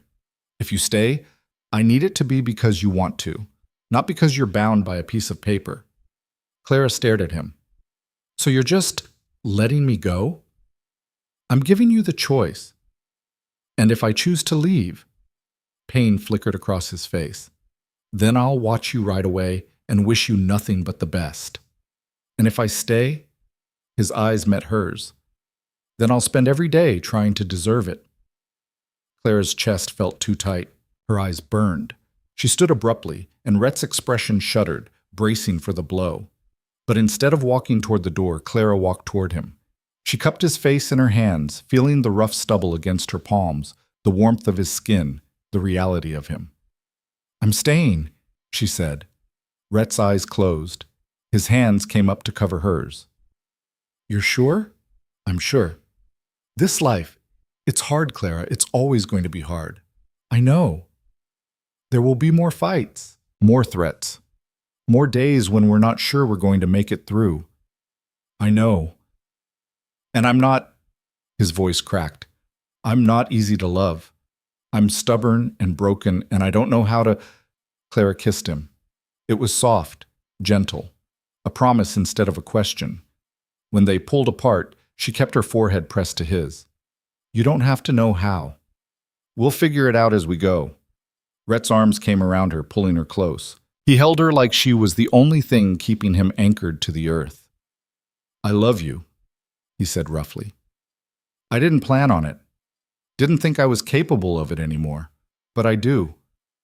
Clara's eyes burned with tears she didn't try to hide. I love you too. They sat there in the quiet, holding each other, two broken people who'd somehow found a way to be whole together. Outside, the sun set completely, leaving the ranch bathed in darkness. But inside, the light held. The weeks that followed were strange.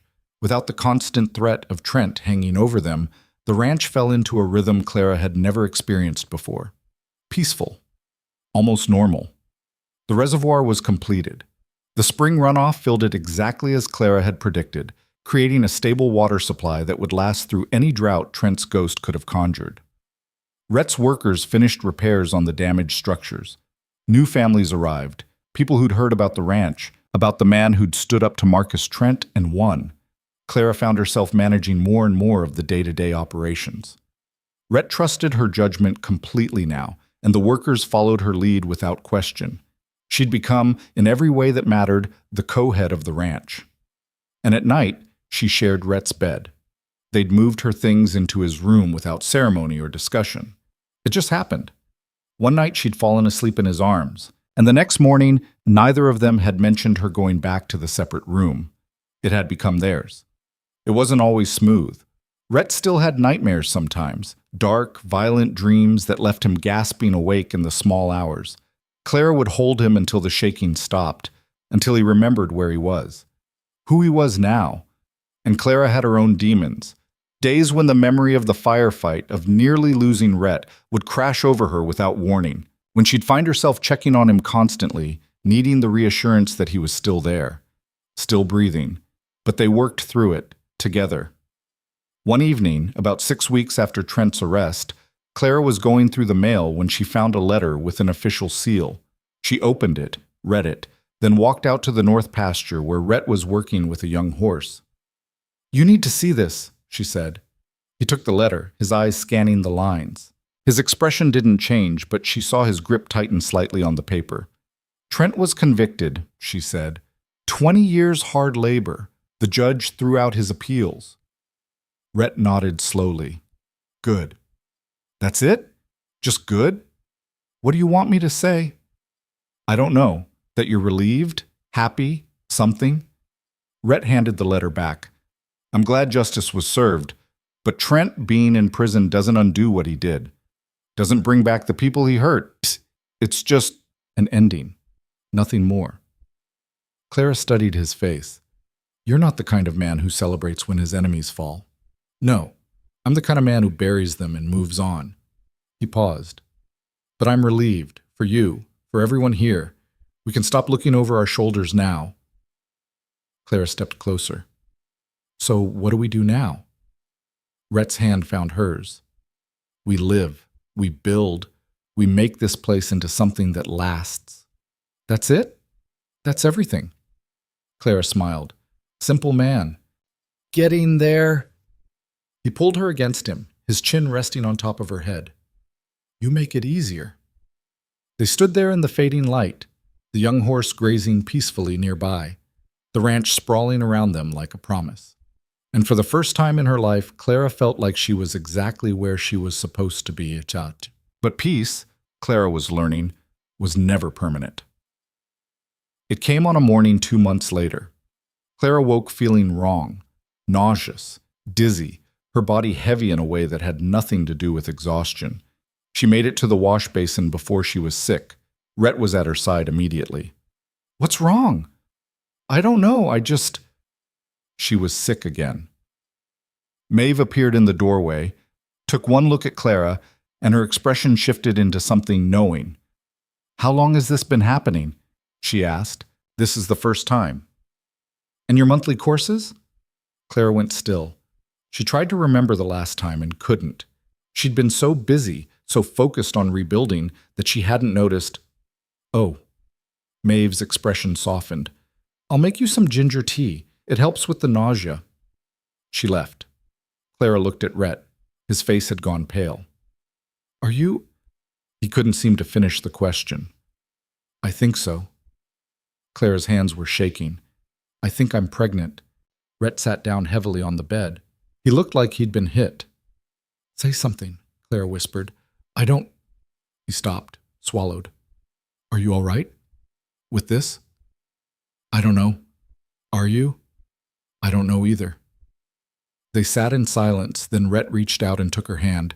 His grip was tight, almost painful. I'm terrified, he admitted. Me too. I don't know how to be a father. I don't know how to be a mother. What if I'm not? What if I can't? Clara turned to face him. We'll figure it out, like we figure out everything else.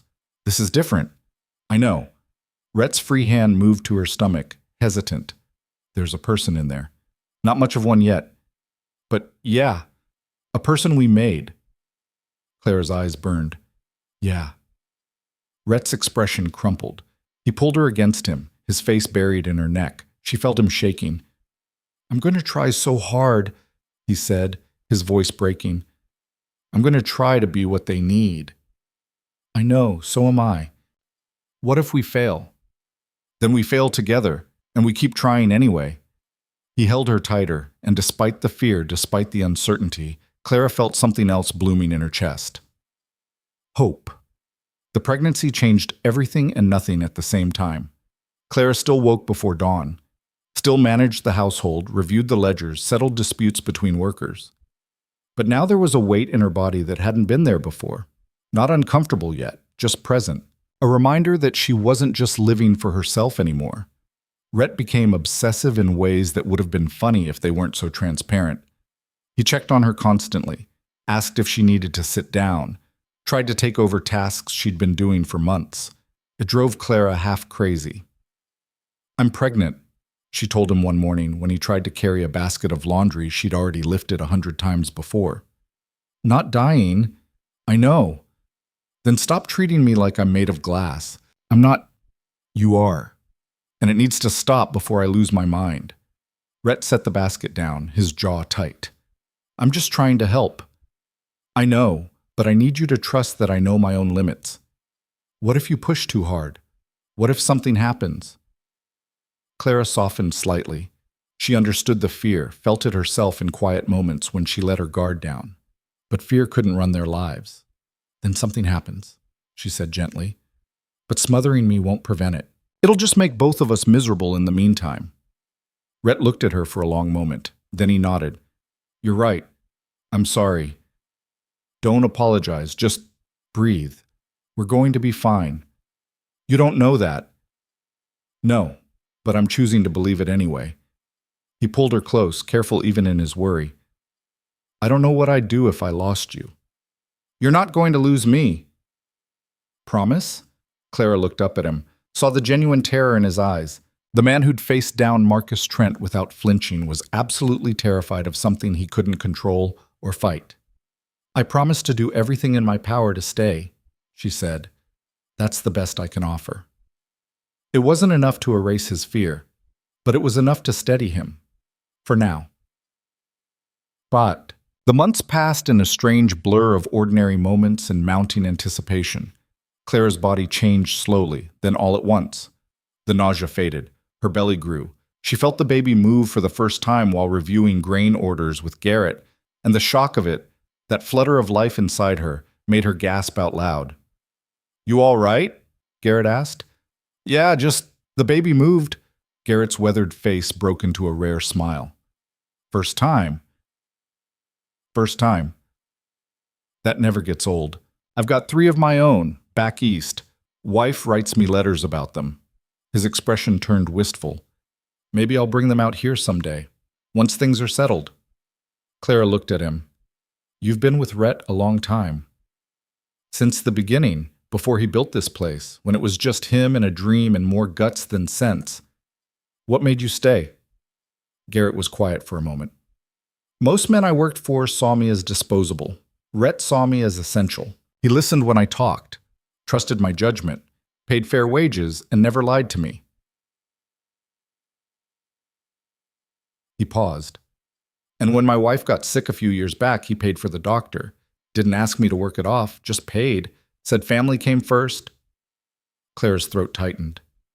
I didn't know that. Rhett doesn't talk about things like that, but he does them. That's the difference between him and men like Trent. Trent talked a good game. Rhett just does the work. The baby moved again. Clara pressed her hand to her stomach, feeling the life growing there. I hope I can raise a child who turns out like him, she said quietly. Garrett smiled. With you two as parents, kid doesn't stand a chance of being anything but extraordinary.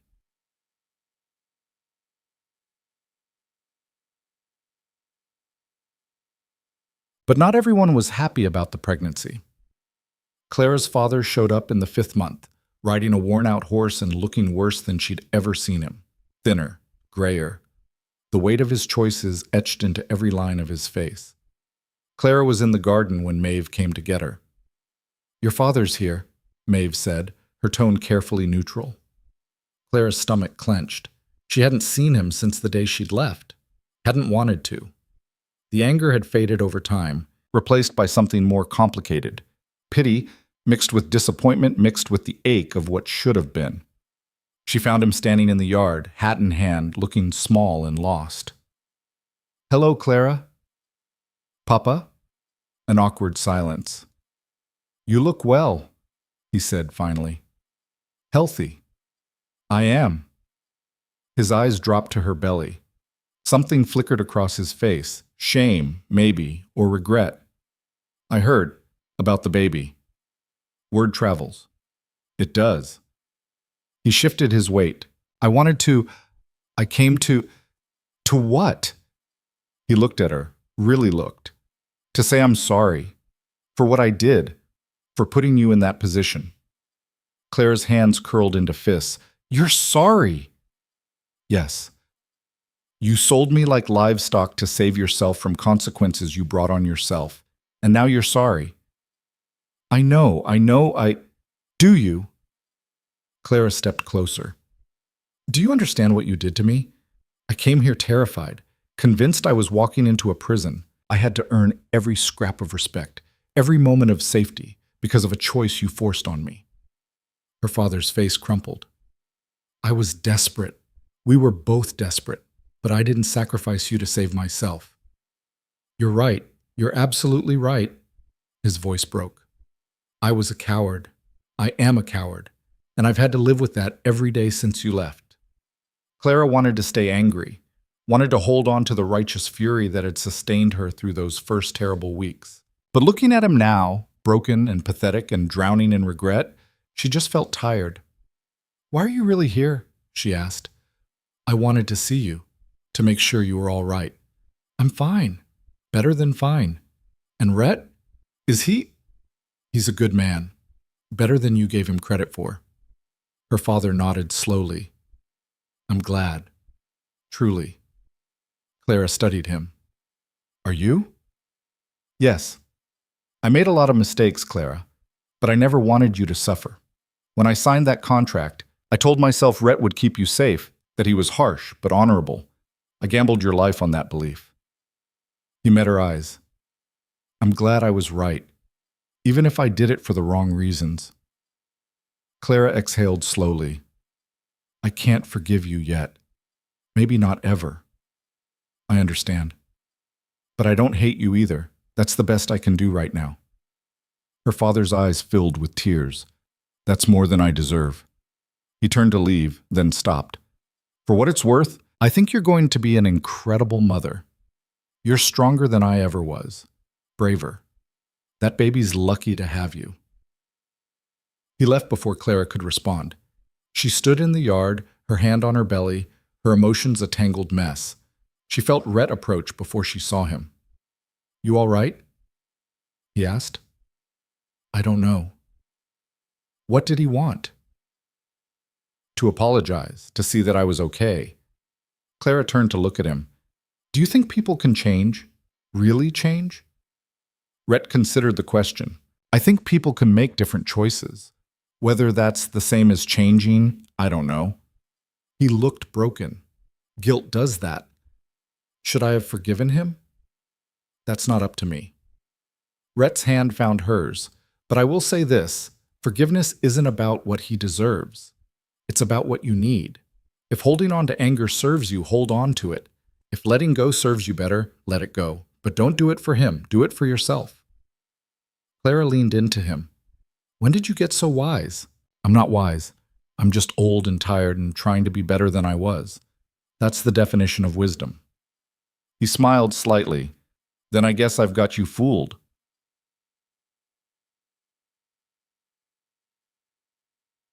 The baby came early. Not dangerously early, just 2 weeks before Maeve's best guess at when it should arrive. Clara woke in the middle of the night with a pain that stole her breath. She grabbed Rhett's arm.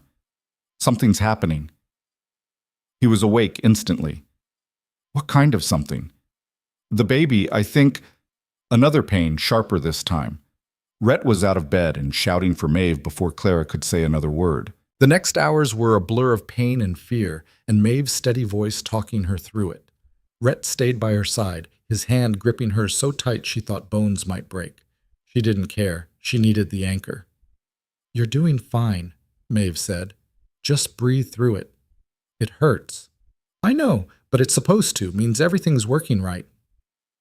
Clara wanted to argue that nothing about this felt right, but another contraction hit and words became impossible. Rhett's face was ashen. Is this normal? Perfectly normal, Maeve said. First babies take their time. How much time? However long it takes. It took 9 hours. 9 hours of Clara's world narrowing to pain and breathing and Maeve's instructions and Rhett's presence beside her. 9 hours of her body doing something she had no control over, something primal and terrifying and inevitable. And then finally, a baby's cry. Clara's head fell back, exhausted beyond measure. Maeve was saying something about a boy, about healthy, about perfect. But Clara couldn't process the words. She just listened to that cry, strong and angry and alive. Here. Maeve placed a small, squirming bundle in Clara's arms. Your son. Clara looked down. He was tiny, red-faced and furious and absolutely real. She could see Rhett in the shape of his nose, herself in the set of his mouth. But mostly he just looked like himself, a whole person, complete and separate and utterly dependent. Hello? She whispered. The baby's eyes opened briefly, dark and unfocused, then closed again. Clara looked at Rhett. He was staring at the baby like he'd never seen anything like it in his life. Tears tracked down his face, unashamed. Do you want to hold him? She asked. Rhett's hands shook. I've never... Neither have I. We'll figure it out together. He took the baby carefully, cradling him like something infinitely precious and infinitely fragile. The baby made a small noise. Rhett's breath caught. He's so small. He'll grow. What if I drop him? You won't. What if I don't know what to do? Clara smiled tiredly. Then we'll make mistakes and learn and keep trying, like everything else. Rhett looked at her, his eyes bright with tears and wonder and terror. I love you, both of you, so much it scares me. I know, me too. They sat there in the quiet dawn holding their son, two people who'd never planned on this but couldn't imagine anything else now. Maeve appeared with clean cloths and warm water. He needs a name. Clara and Rhett looked at each other. They'd talked about names in the abstract, but nothing had felt right. Too formal, too heavy, too full of expectation for a person who hadn't existed yet. But looking at him now, Clara knew. James? She said. After my mother's father. He was the only person in my family who believed I could be more than what I was born into. Rhett nodded slowly. James Calder. James Calder, Clara repeated. The baby, James, yawned. And just like that, their family was complete. The first weeks were chaos. James had opinions, loud ones, about everything. When he was hungry, when he was tired, when he wanted to be held or put down or changed or rocked. Clara stumbled through it exhausted and uncertain, second-guessing every choice. Rhett was worse. He approached fatherhood like he approached everything else, with intensity and complete lack of practical experience. He read every book Maeve could find on infant care, checked on James obsessively, carried him around the ranch explaining things a 3-week-old couldn't possibly understand. "You're telling him about water rights," Clara said one afternoon, finding Rhett in his office with James in one arm and ledgers spread across the desk. "You should know how things work." "He can't even focus his eyes yet." "He's listening." James made a noise that could have been agreement or gas. Clara sat down carefully. Her body was still healing, still adjusting to not being pregnant anymore. Everything felt different. Familiar, but shifted. "Are you okay?" Rhett asked, noticing her wince. "Just sore. Maeve says it'll take time." "How much time?" She wasn't specific. Rhett shifted James to his other arm. "I can handle him tonight. You should rest." "I need to feed him." "Then rest between feedings." Clara wanted to argue, but exhaustion was a physical weight. "Okay." She slept for 4 hours straight, the longest stretch since James was born. When she woke, she found Rhett in the rocking chair beside the cradle, James asleep on his chest, both of them breathing in sync. Something in Clara's heart cracked open wider. This was what she'd been fighting for without knowing it. Not just survival, not just safety, but this. A family built from choice and effort and love that grew despite everything trying to crush it.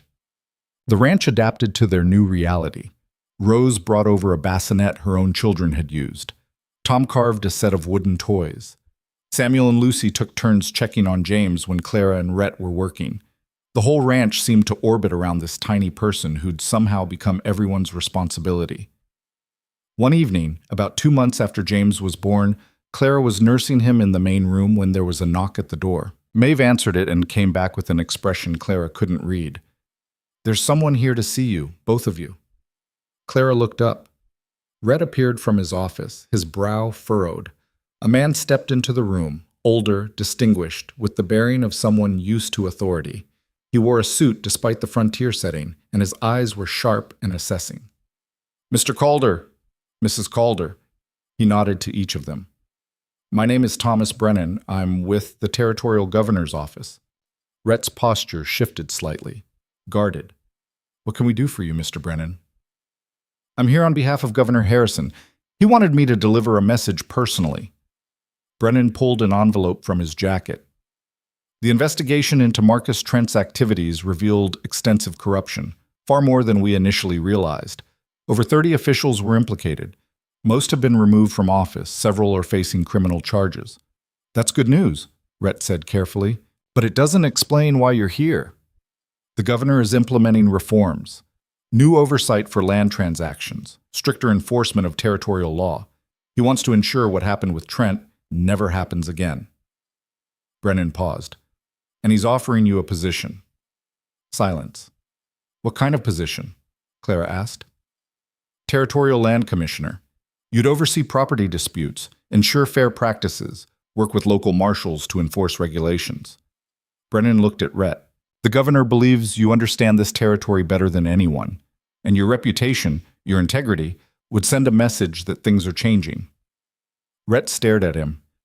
"You want me to work for the government?" "Yes. I'm a rancher." "You're more than that. You've proven it." Brennan set the envelope on the table. "The offer's in writing, salary, terms, everything. Think it over. The governor doesn't need an answer immediately, but he hopes you'll consider it."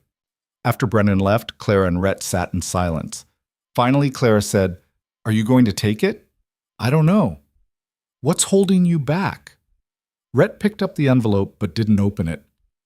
"I built this place to be separate from all that. Politics, government. I wanted something I could control." "You'd still have the ranch." "Would I?" "That position would take me away for weeks at a time. I'd be making decisions that affect other people's lives." "What if I make the wrong ones?" Clara shifted James to her shoulder. "You're going to make mistakes whether you take this job or not. That's life. The question is whether you think the work matters." "It matters." "Then what's really stopping you?" Rhett looked at her. "Fear, same as always. Fear that I'll become what I'm trying to stop, that power will corrupt me the way it corrupted Trent. You're not Trent.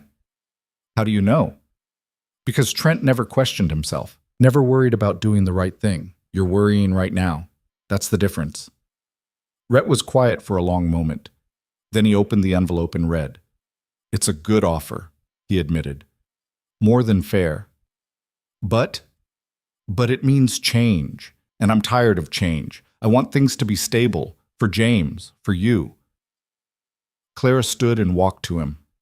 Stable isn't the same as stagnant. You taught me that. This ranch exists because you took risks, because you built something instead of just maintaining what was already there. This is different. Is it? Or are you just scared? Rhett's jaw tightened, then he sighed. I'm terrified. Good. That means you'll be careful, thoughtful. She touched his face. I trust you to make the right choice, whatever that is. He pulled her close, careful of the baby between them. What do you think I should do?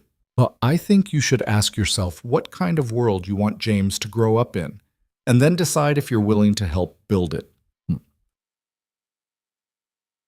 Rhett took the position, not immediately.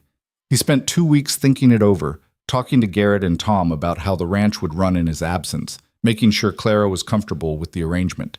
But in the end, he said yes. The work was exactly as hard as he'd feared. He spent weeks away from home, mediating disputes, investigating corruption, enforcing regulations that powerful men didn't want enforced. He made enemies, received threats, came home exhausted and frustrated. But he also made a difference. Clara saw it in the letters that arrived, families thanking him for ensuring they got fair prices for their land, workers grateful that their complaints about dangerous conditions were finally being heard, small ranchers who could now compete without being crushed by larger operations. Rhett Calder had become, against all odds, a force for justice in a territory that desperately needed it. And when he was home, he was fully present, playing with James, helping Clara with the endless work of running the ranch, building the life they'd chosen together. James grew, started crawling at 7 months, took his first steps at 10 months, said his first word at a year, da, which made Rhett cry even though he pretended something had gotten in his eye. The ranch thrived.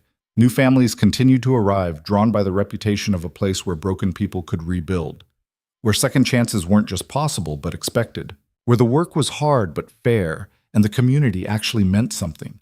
And Clara became the backbone of it all. She managed operations when Rhett was away, settled disputes, made hiring decisions, turned the ranch into a refuge that actually worked. People started calling her Mrs. Calder with real respect, not just politeness. She'd earned it. On their second anniversary, not the contract anniversary, but the anniversary of the night they'd admitted they loved each other, Rhett came home with a proposal. I want to marry you again, he said. Clara looked up from the letter she was writing. We're already married. On paper, because of a contract. I want to marry you because we choose each other, because we want to, not because we had to. Clara's throat tightened. You want a real wedding? Yes. Nothing big. Just us and the people who matter. But I want to stand in front of them and say the words and mean them. All of them. Clara set down her pen. You already mean them. I know, but I want to say them anyway. He pulled a ring from his pocket, simple silver with a small stone that caught the light. I had this made. From silver I found on the property when we were building the reservoir. Seemed right. Claire's eyes filled with tears. Rhett, you don't have to answer now. Just think about it. I don't need to think about it. She held out her hand. Yes. He slid the ring onto her finger. It fit perfectly. They married 3 weeks later on a clear autumn day. Nothing elaborate. Just a ceremony on the land they'd built together, with the people who'd become their family watching. Maeve cried. Garrett smiled his rare smile. James toddled around pulling up flowers and generally disrupting everything. When Rhett spoke his vows, his voice was steady. I didn't believe in second chances before you. Didn't think people could change or that the past could be anything but weight dragging you down. You proved me wrong. You showed me that choosing to be better is possible. That love isn't about finding someone perfect, but finding someone worth fighting for. I'll fight for you every day for the rest of my life. I promise. Claire's vows were simpler. You gave me freedom when I expected a cage, respect when I expected cruelty, love when I expected nothing.